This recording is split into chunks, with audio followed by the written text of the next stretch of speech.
BJP दावा कर रही है कि इस बार 20 की 20 सीटें और मेयर की सीट सीएम की झोली में डालनी है। खुद नायब सिंह सैनी पंचकुला घर घर जा रहे हैं कि इस बार उनको कोई डर है कांग्रेस से?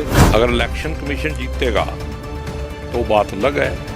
अगर जनता की वोट जनादेश से कोई जीतेगा तो फिर सुधा भारद्वाज भी जीतेगी और 20 के 20 हमारे एमसी। यहाँ से पूर्व मेयर रहे हैं कुलभूषण गोयल बीजेपी के, उन्होंने कहा कि 400 करोड़ का इस बार विकास हुआ था और अगली बार रफ्तार इससे भी तेज होगी। कुलभूषण जी तो अब हमारे साथ हैं। कुलभूषण गोयल जी बीजेपी के कैंडिडेट, भाई मैं जानता हूँ।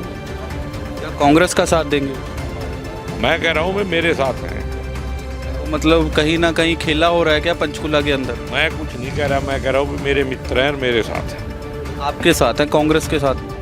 मैं आप तो खुद कट्टर कांग्रेसी हो। मैं कांग्रेसी हूँ ना, और जो हाथ के पंजे को मानता हो सारे कांग्रेसी हैं, और जो हाथ के पंजे को मानने वाले सारे ईमानदार रह गए तो फिर यहाँ किसी तरीके की कोई कमी नहीं रहेगी। पंचकुला के अंदर नगर निगम चुनाव की सरगर्मियां तेज हो गई हैं और कांग्रेस पार्टी ने भी अपना प्रचार तेज कर दिया गया है। पूर्व विधायक यहां पर आज पंचकुला पहुंचे हैं सुधा भारद्वाज जी के कार्यालय में। सर पहले तो बहुत बहुत स्वागत है, पंचकुला पहुंचे। धन्यवाद। सभी दर्शकों को राम राम। और पंचकुला के जितने भी वोटर हैं, निवासी हैं, उनसे हाथ जोड़ के अपील है कि इन नफरत भरी पार्टी से, भ्रष्टाचार से लिप्त पार्टी से छुटकारा दिलाओ पंचकुला।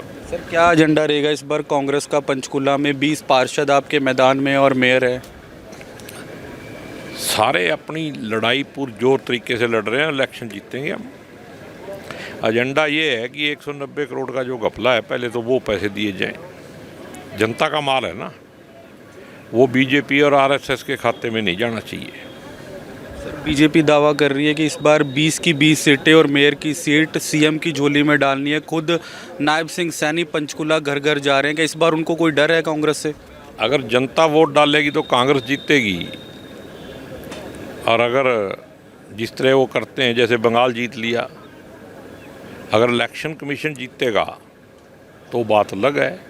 अगर जनता की वोट जनादेश से कोई जीतेगा तो फिर सुधा भारद्वाज भी जीतेगी और 20 के 20 हमारे एमसी भी जीतेंगे। केरल में कांग्रेस ने भी वापसी की है, उसको लेकर क्या कहना चाहोगे? केरल में बीजेपी है। बीजेपी ने वापसी की, बीजेपी ने, कांग्रेस ने सॉरी। वहाँ बीजेपी नहीं है ना। जहाँ बीजेपी है वहाँ की बात करो। बंगाल में जिस तरीके से इलेक्शन हुआ है, नॉर्थ कोरिया है क्या ये? मतलब कहीं ना कहीं ईवीएम पर आरोप लग रहे हैं दोबारा फिर। मैं ईवीएम की बात ही नहीं कर रहा, इलेक्शन कमीशन की बात। मैं कह रहा हूँ इलेक्शन कमीशन जीतता है, बीजेपी नहीं जीती है और देश आ रहा है। तो इस बार पंचकुला में क्या लगता है कितनी सीटें कांग्रेस निकाल पाएगी? अगर जनता जीतेगी तो कांग्रेस जीतेगी और ठगी जीतेगी। जैसे पहले लूटा, अगर उसी लूट में जनता को अभी भी अंधभक्त बन के वही काम करना चाहेगी तो फिर कुछ भी हो सकता है। हालांकि यहाँ से पूर्व मेयर रहे हैं कुलभूषण गोयल बीजेपी के, उन्होंने कहा कि 400 करोड़ का इस बार विकास हुआ था और अगली बार रफ्तार इससे भी तेज होगी। कुलभूषण जी तो अब हमारे साथ हैं। कुलभूषण गोयल जी बीजेपी के कैंडिडेट, भाई मैं जानता हूँ। क्या कांग्रेस का साथ देंगे? मैं कह रहा हूँ वे मेरे साथ हैं। तो मतलब कहीं ना कहीं खेला हो रहा है क्या पंचकुला के अंदर? मैं कुछ नहीं कह रहा, मैं कह रहा हूँ वे मेरे मित्र हैं और मेरे साथ हैं। आपके साथ हैं, कांग्रेस के साथ नहीं? आप तो खुद कट्टर कांग्रेसी हो। मैं कांग्रेसी हूँ ना, और जो हाथ के पंजे को मानता हो सारे कांग्रेसी हैं, और जो हाथ के पंजे को मानने वाले सारे ईमानदार रह गए तो फिर यहाँ किसी तरीके की कोई कमी नहीं रहेगी। मतलब कहीं ना कहीं कुलभूषण गोयल जी आपके साथ हैं पंचकुला में? मैं तो कह रहा हूँ मेरे मित्र हैं, चाहे 10 बार पूछ ले। तो क्या अंदर की रणनीति? अंदर की बात आपको थोड़ी बताऊंगा मैं। तो मतलब कहीं ना कहीं इस बार पंचकुला में खेला होगा। देखो ऐसे है, खेला तो इलेक्शन कमीशन करता है, खेला वो लोग करते हैं जो बिके हुए हैं। हम तो ईमानदारी से इलेक्शन जीतेंगे। और मैंने आपको बता दिया भी अगर जनता ईमानदारी को और इस प्रदेश को बचाने के लिए इलेक्शन वोट देगी तो कांग्रेस जीतेगी। कुलभूषण गोयल की आपने बात की, कुलभूषण गोयल आपके अच्छे दोस्त हैं। उनके टर्म में एक एफडी घोटाला हुआ 160 करोड़ का, उनके एक रिश्तेदार का भी नाम आया। मेरे को इसकी जानकारी नहीं।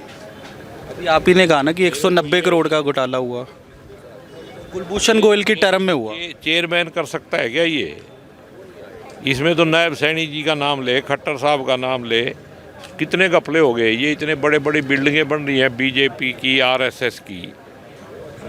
ये गेहूं बेच के दाने बेच के ले आ रहे हैं पैसे, खेती कर रहे हैं क्या? ये सारी मनी लॉन्ड्रिंग है, इसका हिसाब जनता को लेना चाहिए। मतलब कहीं ना कहीं कुलभूषण गोयल से ऊपर जो बड़े अधिकारी हैं, मंत्री हैं, वो अभी आपका यहीं पंचकुला में बैंक घोटाला हुआ है ना 590 करोड़ का, वो बढ़ ही रहा है रोज की रोज। जैसे जैसे जांच बढ़ रही है तो क्या ऊपर वालों की मर्जी के बगैर हो जाता है वो? लेकिन बीजेपी तो कह रही है कि ऐसे सीएम हरियाणा में मिलने चाहिए जिन्होंने 2 दिन में सारा पैसा वापसी ले लिया। किससे ले लिया? अगर कांग्रेस होती तो कहते घोटाला हो जाता। बैंक वालों ने दिया कि नहीं दिया, लूटा किसने, क्यों लूटा, किन के खाते में पैसे ट्रांसफ़र किए, सरकार का पैसा प्राइवेट खातों में ट्रांसफ़र कैसे हुआ? क्या बिना मुख्यमंत्री या एसीएस सरकार चीफ सेक्रेटरी की मर्जी के बगैर हो सकता है? एक्शन 2 आदमियों पे ले दिया, सस्पेंड कर दिए, तनख्वाह भी मिल रही है, थोड़े दिनों के बाद बहाल हो जाएंगे और मुद्दा ख़त्म। बिल्कुल, पूर्व विधायक पहुंचे थे आज पंचकुला, सुधा भारद्वाज जी के कार्यालय में बैठे हैं। हालांकि बीजेपी पर भी हमला बोला, लेकिन उन्होंने कहा कि यहाँ से जो पूर्व मेयर है कुलभूषण गोयल और मेरे दोस्त हैं, इस बार साथ भी देंगे। हालांकि ये इंटरनली अंदर क्या चल रहा है उसको लेकर तो 10 तारीख को मतदान के बाद ही पता लगेगा। पंचकुला से वीडियो जर्नलिस्ट रवि यादव के साथ हिमांशु शर्मा की रिपोर्ट।